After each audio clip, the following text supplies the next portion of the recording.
Hello everyone, কেমন আছেন সবাই? এই সিজনে প্রচুর টমেটো পাওয়া যায় আর এই টমেটো দিয়ে আপনি বাড়িতে খুব সহজে টমেটো কেচাপ বা টমেটো সস তৈরি করে রাখতে পারেন সারা বছরের জন্য।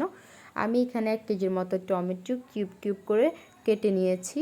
দিয়ে দিয়েছি 3টি শুকনো মরিচ, সামান্য দিয়েছি রসুন, 2-3 টুকরো দিয়েছি আদা। আপনি চাইলে রসুন আদা এক্ষেত্রে স্কিপও করতে পারেন। আর সুন্দর কালারের জন্য আমি 3-4 টুকরো বিটরুট দিয়েছি সামান্য গোলমরিচের গুঁড়ি।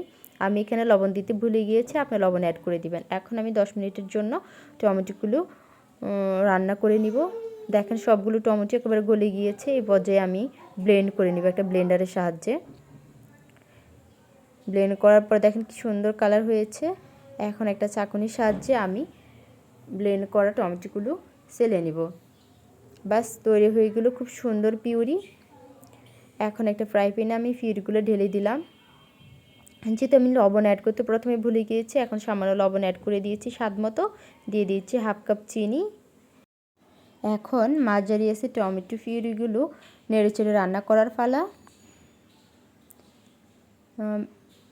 পিউরিগুলো গাঢ় হতে খুব বেশি সময় লাগে না, যেহেতু আমি পানি অনেকটা শুকিয়ে নিয়েছি। আমি এখানে দিয়ে দিয়েছি হাফ কাপের চেয়ে কম ভিনেগার। এখানে ভিনেগার মাস্ট ব্যবহার করতে হবে। দেখেন এরকম একটা প্লেটের ভিতরে নিয়ে চেক করবেন। যখন দেখবেন যে আমার এটা দেখেন পানিও ছাড়তেছে না আবার পড়তেছেও না, আমার অলমোস্ট হয়ে গিয়েছে। এখন আমি চুলার আগুন বন্ধ করে দিব। ঠান্ডা হয়ে গেলে এরকম একটা কাচের বয়মের ভিতর আমি টমেটো সস সংরক্ষণ করব সারা বছরের জন্য। ভালো থাকবেন, সুস্থ থাকবেন, আল্লাহ হাফেজ।